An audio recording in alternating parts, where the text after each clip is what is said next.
Shalom, bienvenidos a Be'ahat Israel, una frase hebrea que significa amarás a Israel. Esperamos que se queden con nosotros durante los próximos 30 minutos, ya que nuestro maestro, el Dr. Baruch, compartirá una enseñanza expositiva de la Biblia. El Dr. Baruch es el profesor principal del Instituto Será Abraham, con sede en Israel.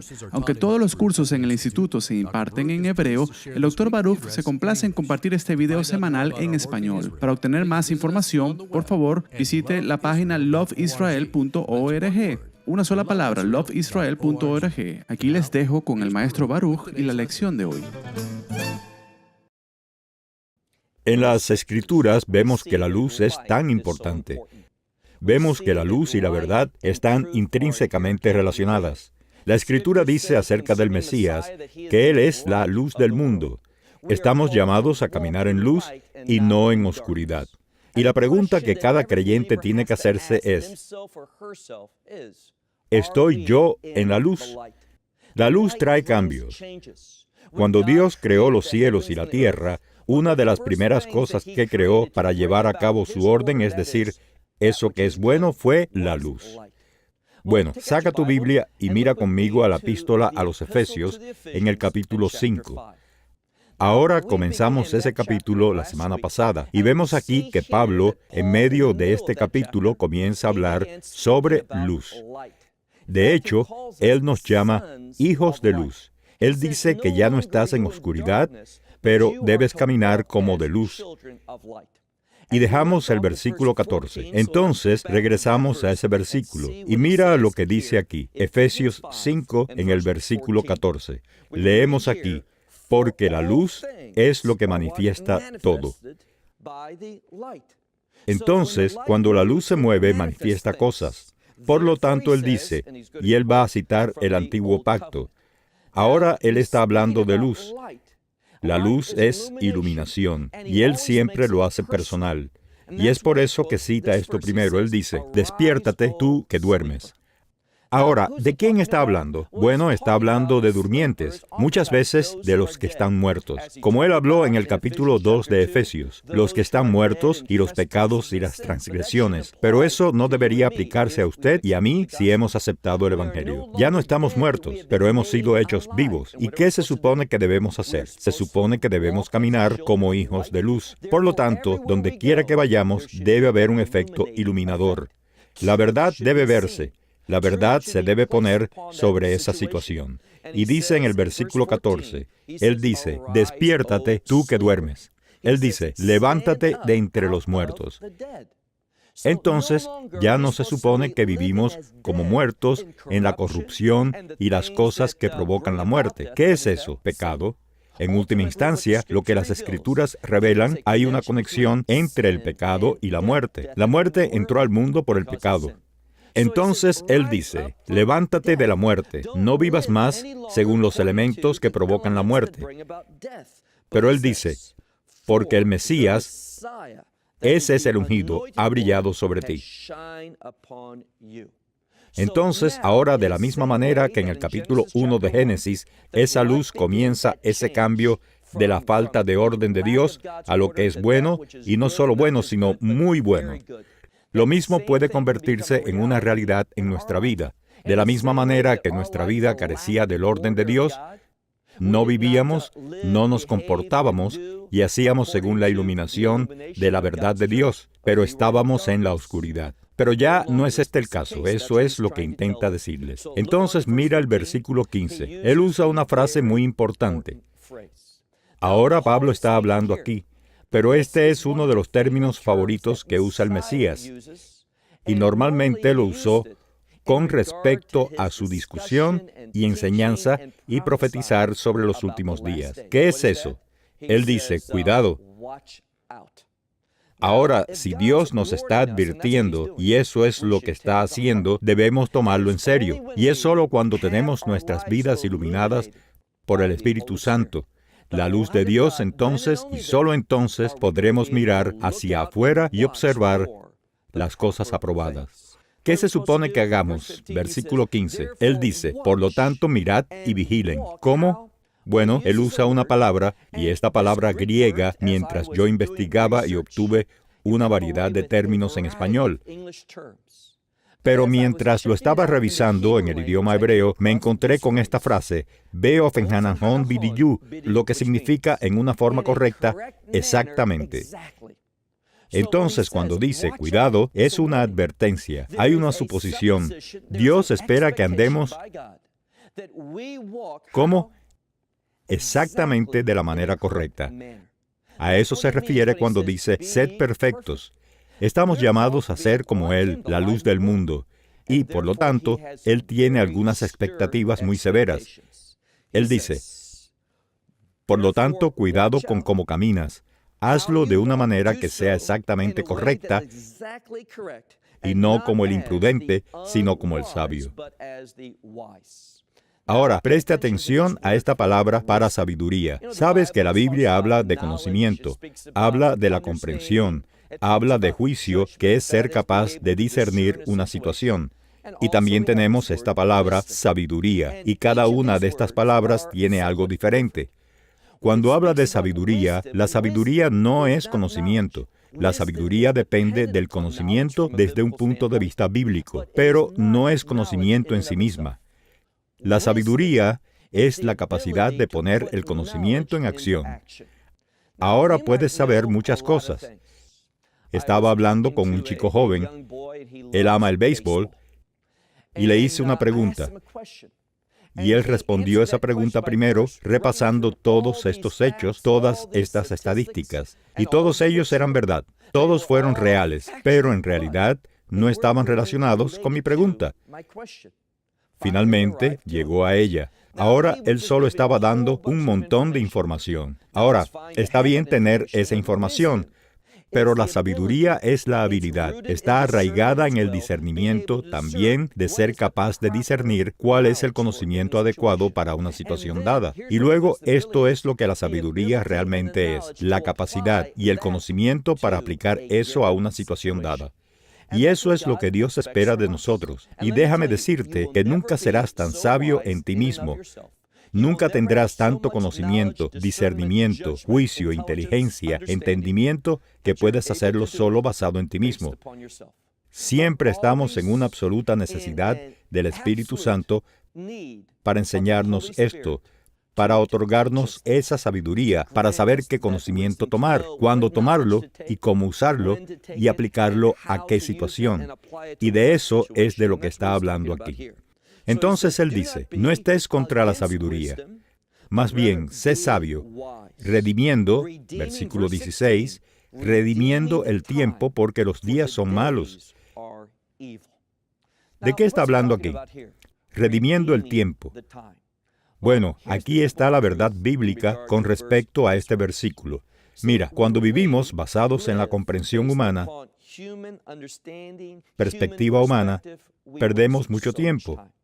No aplicamos la solución correcta al problema correcto. ¿Y qué pasa? Nuestra vida es muy ineficiente.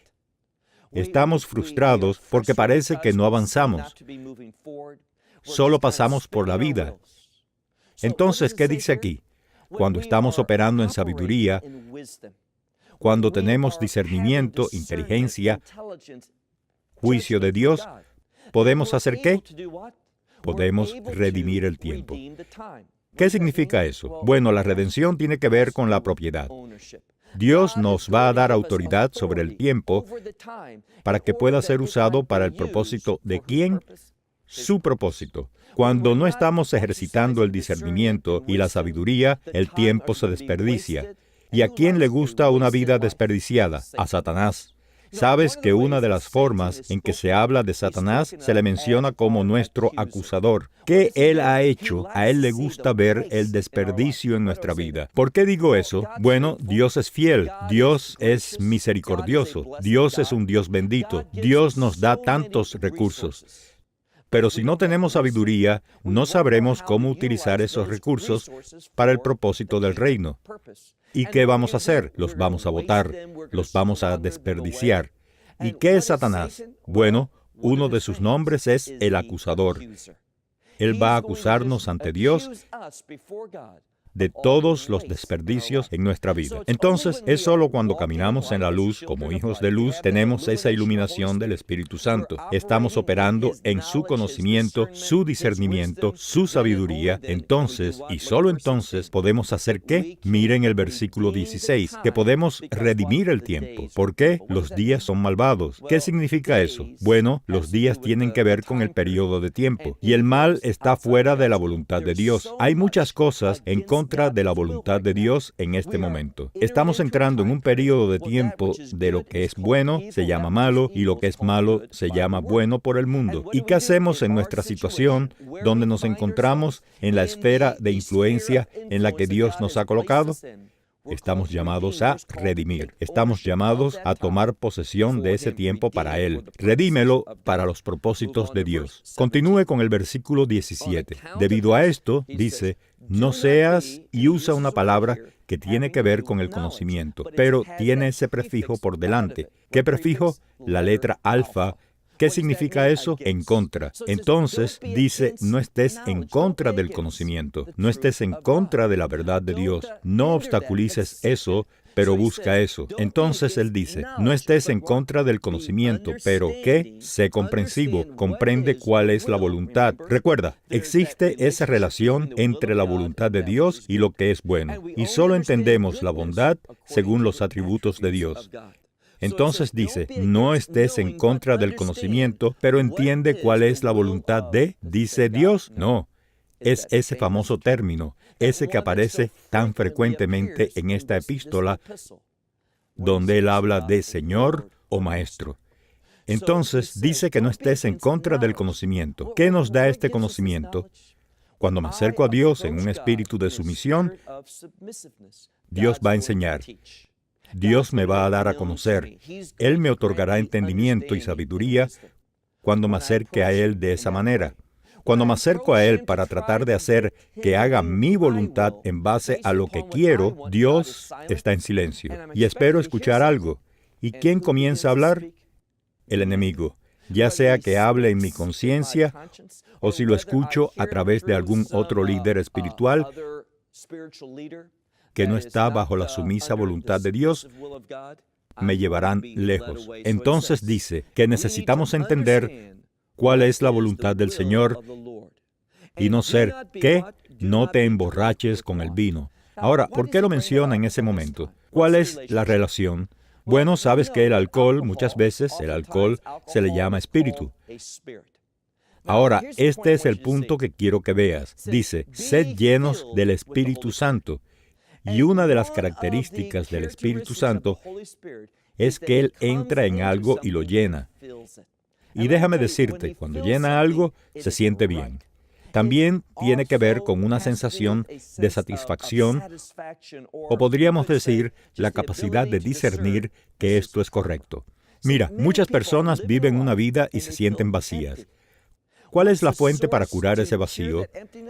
El llamado del Espíritu Santo. Pero debido a que no están utilizando los principios de la Escritura, no están respondiendo, tal vez, al Evangelio. O incluso, si lo han hecho, no están haciendo lo que el Evangelio llevaría a una persona a hacer. ¿Qué pasa? Bueno, comienzan a tratar de llenar eso a través de otro medio, a través de otro espíritu. Y es por eso que dice, mira el versículo 18, da otro mandamiento. Él dice, y no te emborraches con el vino que es... Y fíjate en esta palabra, ahora muchas de las traducciones antiguas usan la palabra libertinaje, pero mejor aún, es la palabra temeridad. ¿Qué hace? Nos hace hacer cosas que nunca podríamos hacer o pensar hacer en nuestro estado natural. Muchas veces, por ejemplo, estaba conduciendo la semana pasada y estaba escuchando una noticia. Sucedió en el sur de Florida, donde llamaron a la policía a una situación en la que encontraron a 2 hombres cubiertos de sangre. Y miraron y habían botellas de cerveza rotas. Las usaron para cortarse uno al otro en esta pelea. Y lo que sucedió fue que tuvieron una discusión sobre algo tan importante. Discutían qué teléfono inteligente era mejor, el Apple o el Android. Y ellos se mataron el uno al otro Bueno, la verdad es que si hubieran estado sobrios, ninguna persona sensata pelearía por algo tan tonto como un teléfono. Pero ¿qué pasa? Esta es la influencia del espíritu. Y de la misma manera, un espíritu inmundo puede entrar en una persona a través del alcohol. De la misma manera, a través del Espíritu Santo, podemos hacer cosas que nunca podemos hacer en nuestra propia fuerza. Entonces, lo que encontramos es, cuando dice, no te emborraches, porque harás cosas que nunca harías naturalmente.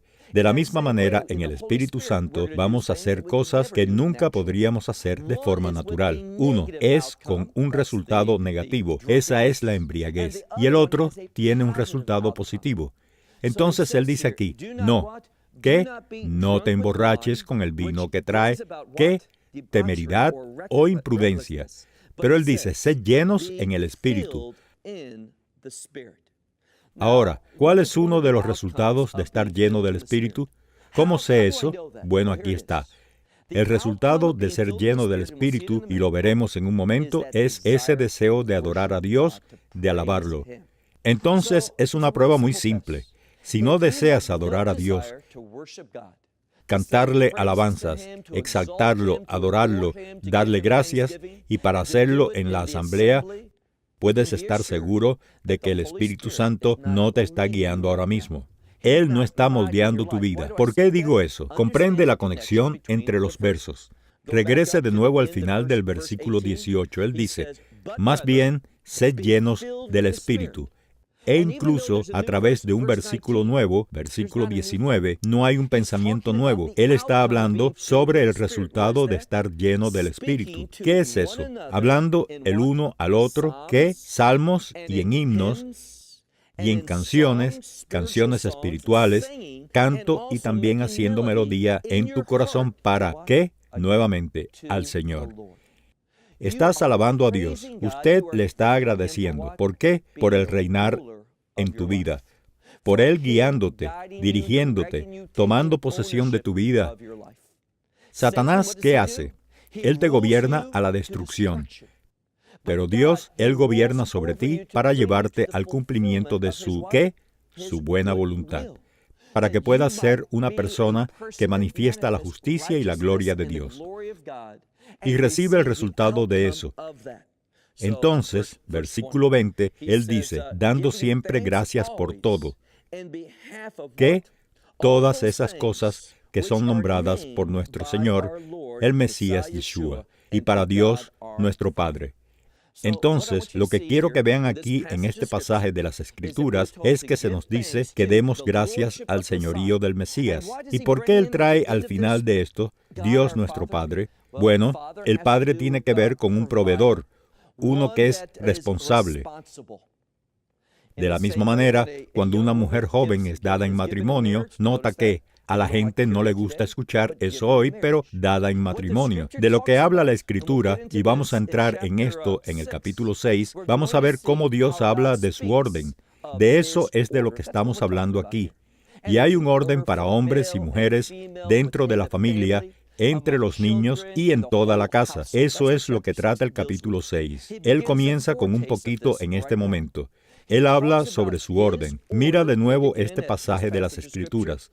Él dice en el versículo 20, dando gracias por todas las cosas, por todo lo que se nombra en el Señor, nuestro Señor, el Mesías Yeshua, y en Dios, nuestro Padre.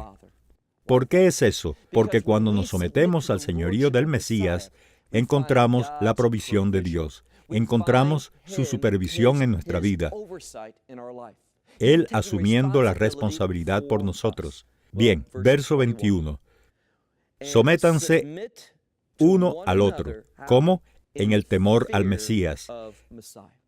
Tenga esta habilidad para someterse. Pablo dice en otra parte que considere a otros más importantes que a usted. ¿Por qué?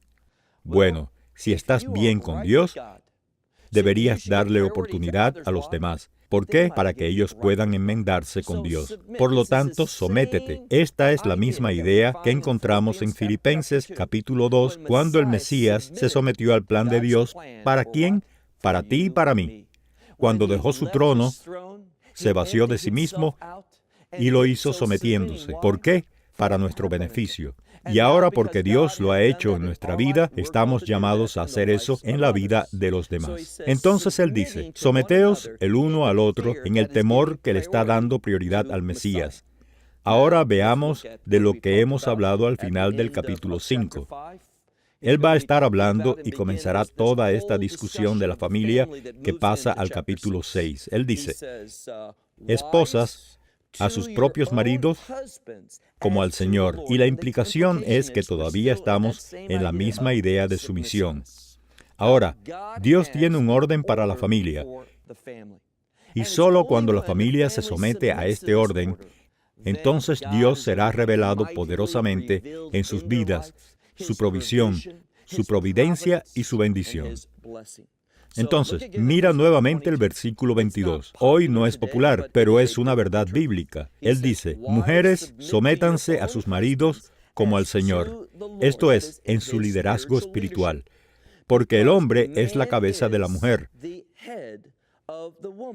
Así como también el Mesías es cabeza de, utiliza el término allí, eclesia, la iglesia. Pero es muy importante que entendamos lo que significa este término iglesia. Hablamos de eso hace varias semanas. Está relacionado con el llamado de Abraham. Sabemos que el fundamento del pacto de Abraham es el Mesías.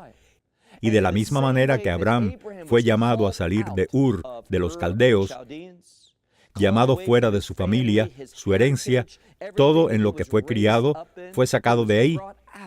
Y este llamado a salir es el mismo término que se usa para la iglesia. También se usa en el libro de Éxodo para aquellos que respondieron el llamado de Dios a través de una experiencia de Pascua y salieron de la esclavitud del pecado. Ellos salieron de Egipto y fueron llamados a mostrar su dependencia de Dios. Eso es de lo que está hablando aquí. ¿Cómo mostramos dependencia de Dios? A través de la sumisión. Mira, cuando estás en una situación desesperada y crees que alguien puede ayudarte, escucharás todo lo que te digan. Déjame estar seguro. Dios puede ayudar. Dios no tiene limitaciones. Entonces, ¿de qué habla Él aquí? Él dice, hay orden. Esposas, sométanse a sus propios maridos como al Señor, porque el hombre es la cabeza de la mujer, así como el Mesías es la cabeza de la iglesia, y Él es el Salvador del cuerpo. Ahora, esto comienza algunas instrucciones para los hombres.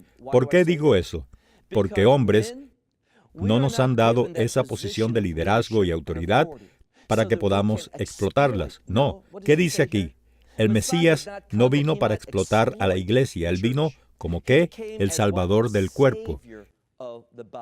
¿Qué hizo Él? Se dio a sí mismo completamente para salvar. Y vemos ese mismo llamado en el hombre. Entonces, señoras, se supone que se sometan a ese liderazgo piadoso que el hombre muestra, Dios permita. Entonces dice aquí, Él es el Salvador del cuerpo. Pero como la iglesia se somete al Mesías, también esposas debe someterse a su marido. ¿En qué? En todas las cosas. Y algunas traducciones tienen en el Señor. Ahora, debemos ser muy cuidadosos. Se supone que la mujer no debe hacer nada de lo que dice su esposo si está fuera de la voluntad de Dios. Ella, al igual que nosotros como ciudadanos, se supone que no debemos hacer todo lo que dice el gobierno si está fuera de lo que ordena la Escritura. Entonces hay una sumisión y reconocimiento de un hombre como representante de Dios del liderazgo en esa familia. Entonces, esa es la sumisión de la que estamos hablando. Verso 25, Él dice aquí, y maridos, ustedes, aquí está la clave, amad. ¿Qué aprendimos sobre el amor? El amor da, el amor se sacrifica. Entonces, cuando el esposo da y se sacrifica, reconoce y se somete a ese amor. Versículo 25, Él dice, esposos, amad a sus esposas, así como el Mesías amó a la iglesia. ¿Y Él hizo qué? Y se dio a sí mismo. Este es el enfático, Él mismo, Él se entregó por ella. ¿Por qué? Para que Él pueda santificarla y limpiarla. ¿Cómo? Por el lavado de agua en la palabra. Entonces, una vez más, Vemos cuán importante es cuando hablamos de liderazgo. Estamos hablando de liderazgo espiritual que se deriva ¿de dónde? De una fuente, y solo una fuente, y esa es la palabra de Dios. Entonces, ¿qué podíamos hacer qué? Mire otra vez verso 26. Para que Él pueda santificarla y limpiarla mediante el lavado del agua por la palabra. ¿Con qué? En todo. Miren el versículo 27. Para que Él la presente a sí mismo una iglesia gloriosa. Ahora, ese es el tipo de actitud que el esposo debería tener. Él debería querer levantar a su esposa. Él debería querer verla demostrando todos esos principios espirituales. Y juntos, y veremos esta intimidad en un momento, es a través de esta intimidad lo que juntos pueden llegar a lo que Dios hace y desea que sea una pareja. ¿Por qué digo esto? Bueno, pase al versículo 28, 27, él dice, para que Él pueda presentársela a sí mismo como una iglesia gloriosa, sin mancha, ni arruga, ni nada por el estilo, pero más bien en santidad. ¿Y qué? Y sin culpa. Por lo tanto, y aquí dice, está la clave, él dice, debería. Muchas Biblias dicen debería, pero la palabra tiene sus raíces en la palabra beneficioso. Y aquí es donde hablará de lo beneficioso que es para un esposo ministrar a su esposa por su propio bien. Él dice, versículo 28, así también es beneficioso que el marido ame, que ame a su propia esposa como él ama a su propio cuerpo.